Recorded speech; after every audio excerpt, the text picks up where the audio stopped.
और भाई लोग क्या हालचाल है, कैसे हो तुम लोग? बढ़िया एकदम। तो यार आज हम लोग पढ़ने वाले हैं ग्लिम्पसेस ऑफ इंडिया चैप्टर के बारे में। यार इसके 3 पार्ट है, तो इस वीडियो में यार हम लोग इसका पार्ट 1 पढ़ेंगे, बाकी के यार 2 पार्ट के लिए मैं अलग वीडियो डाल दूंगा। तो यार सबसे पहले मैं बता दूं कि ग्लिम्पसेस का मतलब होता है यार कुछ चीजें जो एग्जैक्टली पूरी तरह से डिस्क्राइब नहीं की गई है। मतलब कि यार कुछ धुंधली चीजें मैं बोल सकता हूँ कि धुंधली यादें हैं इंडिया की ये, या फिर तुम कह सकते हो कि कुछ कुछ बातें बताई गई है इंडिया की, पूरी तरह से इंडिया को डिस्क्राइब नहीं किया गया है। मतलब कि कुछ ऐसा जो पूरी तरह से एक्सप्लेन न किया गया हो, कुछ कुछ यादें, कुछ कुछ धुंधली यादें। ठीक है, तुम्हें याद है यार हम लोग बचपन में अपने दादा दादी से कहानी सुनते थे। कुछ लोग यार परियों की कहानी सुनते थे, तो कुछ के दादा दादी यार उसके अपने जमाने के बारे में बताते थे कि हमारे जमाने में ऐसा होता था, हम लोग पैदल बहुत दूर दूर तक चले जाते थे, आज तो साइकिल आ गई है, मोटरसाइकिल आ गई है, उस जमाने में ये नहीं था, वो नहीं था। कुछ ऐसी बातें वो अपने जमाने की बताते थे यार। तो यार उस जमाने की कुछ ऐसी ही धुंधली यादें यार हमारे राइटर के पास भी है, तो उन्होंने यार इस चैप्टर में उस चीजों को लिखा है। ग्लिम्पसेस ऑफ इंडिया का सबसे पहला पार्ट जो है यार वो है ए बेकर फ्रॉम गोवा, जिसे लिखने वाले शख्स का नाम है लूसियो रॉड्रिग्स। और ये जो राइटर है यार हमारे, इनकी यार कुछ धुंधली यादें हैं बेकर को लेके, जब यार पोर्चुगीज राज करते थे गोवा में। यार बहुत समय पहले ना यार पोर्चुगीज का राज था गोवा पे। ठीक है, उन्होंने यार लगभग 450 साल यानी कि 450 ईयर्स राज किए, लेकिन जाने से पहले उन्होंने कुछ अपनी छवि छोड़ दी। जैसे कि यार ब्रिटिश लोगों ने यार 200 साल राज किया और अपनी छवि छोड़ के चले गए। ये आज ही उन्हीं की देन है कि हम लोग इंग्लिश पढ़ रहे हैं और इंग्लिश वर्ड बोलते हैं, ज्यादातर इंग्लिश के पीछे भागते हैं। वैसे ही यार जब पोर्चुगीज राज करते थे गोवा में, तो उस समय यार ब्रेड बहुत ज्यादा फेमस था। ठीक है, तो वही राइटर साहब बता रहे हैं कि जब उस जमाने में ब्रेड फेमस था, वो चीज यार आज भी एग्जिस्ट करती है। और जैसे कि यार ब्रिटिश आए और उनकी दी हुई यार लैंग्वेज जो इंग्लिश थी यार, वो हम आज भी बोलते हैं। और बहुत सी ऐसी चीजें हैं यार जो ब्रिटिश अपने यहाँ छोड़ के चले गए और हम आज भी उनको फॉलो करते जा रहे हैं। ठीक उसी तरह से यार पोर्चुगीज की दी हुई यार ये ब्रेड की जो प्रथा है यार, वो आज भी चलती है। तो चलो जरा देखते हैं कि राइटर साहब हमें क्या बता रहे हैं। वो बताते हैं कि कैसे यार हमारे पूर्वज लोग जो थे यार वो पहले की बातें याद करते थे। वो बताते हैं पोर्चुगीज के बारे में कि कैसे पोर्चुगीज जो थे वो ब्रेड बनाते थे। उनकी दी हुई ब्रेड यार आज भी फेमस है हमारे यहाँ गोवा में। तो हो सकता है यार लोफ्स को खाने वाले लोग जो है वो धीरे धीरे खत्म हो गए। लोफ्स यार एक प्लुरल फॉर्म है लोफ का, और लोफ यार एक गोल ब्रेड है। ठीक है, वो भी एक ब्रेड ही है। वही राइटर साहब बताते हैं कि हमारे पूर्वज लोग जो हैं यार वो उस गोल्डन पीरियड को याद करके बहुत ही खुश होते हैं कि किस तरह से उनके समय में यार लोफ चलता था, यानी कि वो ब्रेड चलता था। हो सकता है उनके खाने वाले आज खत्म हो गए हैं, लेकिन बनाने वाले यार अब भी गोवा में एग्जिस्ट करते हैं। वो अभी गोवा में हैं, आज भी यार गोवा में भट्टी जलती है और आज भी यार ब्रेड बनते हैं। वो बताते हैं कि किस तरह से जब वो बेकर आता था अपना ब्रेड बेचने, तो हम लोग बचपन में उसकी बांस की झुनझुनी आवाज सुनकर उठ जाते थे।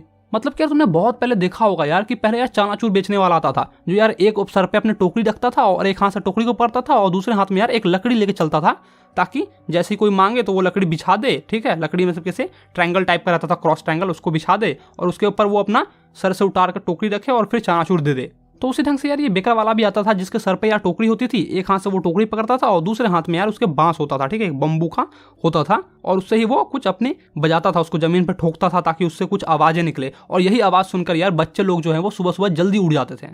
फिर हमारे राइटर साहब बताते हैं कि जो बेकर था यार, जो ब्रेड बनाता था, हो सकता है वो मर गया हो, लेकिन उसका बेटा यार आज भी अपनी पुश्तैनी कारोबार को चलाता है। आज भी यार कुछ जगहों में गोवा में वो भट्टी जलती है। ठीक है, और यार ब्रेड बनते हैं। तो यार जब भी गोवा जाओ तो ये फेमस चीज जरूर खा के आना।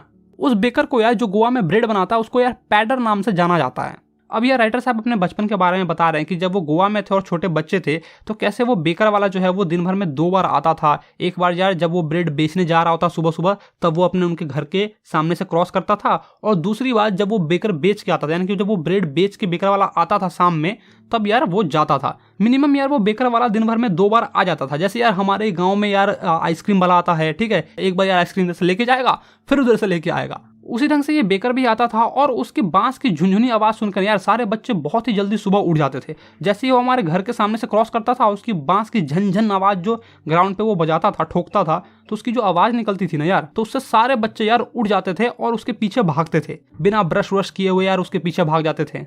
अब तुम सोच रहे होगे यार कि वो बच्चे लोग जो थे यार वो ब्रेड के पीछे भागते थे, उस लोफ के पीछे भागते थे कि वो लोफ खरीदेंगे या फिर वो ब्रेड वाला यानी कि बेकर जो है वो कुछ खाने के लिए दे देगा हमें। नहीं यार, ऐसा बिल्कुल भी नहीं था। लोफ जो था यार वो तो पास्किन और बेस्टिन के रूप में घर में यार नौकर चाकर ले आते थे। बच्चे यार इसलिए भागते थे क्योंकि यार उनको ब्रेड बैंजल्स बहुत ज्यादा पसंद थे यार। वो बहुत ही मीठे होते थे और बहुत ही गोल गोल ढंग से बनाए होते थे। ठीक है, गोल था, एकदम पट्टी टाइप बनाई होती थी, उसके पीछे यार वो लोग भागते थे। वो बहुत ही मीठा होता था और स्पेशल तरीके से बनाया जाता था, इसलिए यार वो लोग उसके पीछे भागते थे। फिर यार बेकर अपने हाथ में रखे बांस से यार वो झन आवाज निकालता था और धीरे धीरे आगे बढ़ता था और घर की मालकिन को यार शुभ प्रभात करता था, नमस्कार करता था, प्रणाम करता था और एक हाथ से वो बांस वाला जो अपना ट्रायंगल टाइप का रहता था भाई उसको लगाता था, ऊपर से यार एक हाथ से सर से टोकरी उतारता था और उस पर रखता था और सारे बच्चे यार इधर उधर झांकने लगते थे। तो वो बेकर जो है यार उनको डांट फकाड़ के भगा देता था कि भाग यहाँ से, क्यों करने आ गए तुम लोग, जाओ तुम लोग बच्चे लोग जाओ यहाँ से। लेकिन यार बच्चे जिद्दी होते हैं तो वो लोग यार कुछ जुगाड़ उगाड़ लगा के, कोई यार दीवार पे छड़प जाता था तो कुछ यार बेंच लगा के उसके ऊपर से टोकरी में झांकते थे कि क्या है कितना है। और ऐसा यार बचपन में तुम लोगों ने भी किया होगा कि मतलब यार कोई भी चीज बेचने वाला आता था तो भीड़ लग जाती थी, एकदम से ही सारे बच्चे आ जाते थे और भीड़ लग के एकजुट हो जाते थे। फिर राइटर साहब बताते हैं कि आज भी उनको उन लोव्स की यार खुशबू बहुत ही अच्छे से याद है, कैसे वो स्मेल करती थी वो आज भी उनको याद है। बड़ों के लिए यार वो लोफ होता था, लेकिन बच्चों के लिए वो बैंगल्स होते थे, ब्रेड बैंगल्स होते थे जो बच्चों को बहुत ही ज्यादा प्यारे थे। बच्चे यार बिना मुंह हाथ धोए, बिना ब्रश किए हुए खाने के लिए उतावले हो जाते थे। वो लोग सोचते थे कि मुंह धोने का कष्ट कौन उठाएगा, कौन जाएगा और आम के पेड़ से वो आम की डंडी तोड़ेगा और फिर उससे दतुमन करेगा। ब्रश करना मतलब यार दतुमन करना, ठीक है, हमारे गांव देहात में भाषाएं बोलता है दतुमन करना। आम के पल्लों को तोड़ो, उसमें से डंडी निकालो और उससे ब्रश करो। पहले ऐसे ही होता था, अब तो यार आ गए ब्रश आ गया, कोलगेट आ गया, पहले दतमन होता था भाई। तो वो लोग सोचते हैं कि कौन जाएगा और आम के पल्लू तोड़ के उससे दतमन करेगा, उससे ब्रश करेगा। शेर का भी मुंह धोता है क्या खाने से पहले? हम भी नहीं धोएंगे। उनका भाई अलग ही स्वैग चल रहा था। वो लोग ये भी सोचते थे कि कोई चाय पीने से पहले ब्रश करता है क्या, हॉट टी पीता है, सब चीज यार कचरा वचरा जो भी होगा गर्म चीज वो निकल जाएगा, सब वॉश हो जाएगा। अब यार राइटर साहब उस ब्रेड के महत्व के बारे में बता रहे हैं कि कैसे यार वो जो ब्रेड था यार वो बहुत ही इंपॉर्टेंट था उस जमाने में। यार कोई भी शादी के गिफ्ट में अगर यार वो ब्रेड नहीं गया जिसका नाम यार बोल था तो बहुत ही अधूरा लगता था, ऐसा लगता था जैसे कुछ दिया ही नहीं गिफ्ट में। पार्टी फंक्शन में ब्रेड ना हो तो मजा ही नहीं आता था, जैसे यार आज की पार्टी में चिकन वगैरह ना हो तो मजा ही नहीं आता है। गोवा में उस जमाने में यार वहाँ की औरतें जो है अपनी बेटी की एंगेजमेंट में यार सैंडविच बनाती थी, केक्स और बोलिनिहाज यार क्रिसमस में बनना ही बनना था, या फिर अदर फेस्टिवल होता था यार उसमें बनना ही बनना था। गांव में यार एक बेकर की भट्टी होना तो यार निश्चित ही थी, मतलब कि होगी ही होगी कुछ भी हो जाए। गोवा में यार उस जमाने में ये बहुत ही फेमस था और आज यार गोवा का बीच फेमस है। सब लोग यार गोवा में बीच पे जाना चाहते हैं, समुद्र किनारे बैठ के पानी को फील करना चाहते हैं। बेकर या ब्रेड बेचने वाले का यार उस जमाने में यार एक स्पेशल ड्रेस होता था, एक अजीब कलर का ड्रेस होता था जिसका नाम था यार कबाई। ये यार बिल्कुल ही लॉन्ग फ्रॉक की तरह दिखता था जो कि यार घुटने से नीचे तक आ जाता था। और यार राइटर साहब के बचपन में जब ये बेकर वाला आता था तो यार वो एक शर्ट पहना होता था ऊपर में और नीचे में ट्राउजर पहन के आता था। और आज कोई उस ढंग का ऐसा ड्रेस पहन ले तो यार सब लोग उसको चिढ़ाने लगते हैं, तो यार बेकर वाले की तरह दिखता है। वो बेकर वाला जो आता था हमारे गांव में यार उसकी तरह दिखता है, बिल्कुल ही पैडर की तरह दिखता है। तो क्योंकि यार बेकर को गोवा में पैडर के नाम से जाना जाता था, मैंने तुम्हें शुरू में ही बताया है। तो मतलब यार उस ढंग के कोई कपड़े आज पहन ले तो सब उसका मजाक उड़ाने लगते हैं कि तो यार बिल्कुल वैसा ही दिखता है यार। जैसे यार हम लोग भी किसी का मजाक उड़ाते हैं, बहुत ही वर्ड यूज करते हैं कि बनचोनर लग रहा है, बकचोनर लग रहा है, चुहार लग रहा है, कुछ मतलब ऐसे वर्ड्स होते हैं यार। हर गांव में यार तुम्हें कुछ ऐसा अजीब वर्ड मिल जाएगा जिससे यार लोग चिढ़ाते हैं। हो सकता है यार गोवा में आज भी पैडर के नाम से लोग चिढ़ाते हों। और वो जो बेकर होता था ना यार वो अपना बिल जो है मंथ के लास्ट में ले जाता था। वो यार दीवार पे पेंसिल से लिख देता था सारा हिसाब कि तुमने इतना खाया तो तुम्हारा इतना हो गया, तुमने इतना खाया तो तुम्हारा इतना हो गया। हो सकता है यार उस समय पेंसिल ना हो तो मिट्टी उट्टी से कुछ तो जुगाड़ लगाता हो यार, पेंट वेंट से लिख देता हो। यहाँ पे पेंसिल वर्ड यूज किया इसलिए मैंने तुम्हें बता दिया कि वो पेंसिल से लिखता था।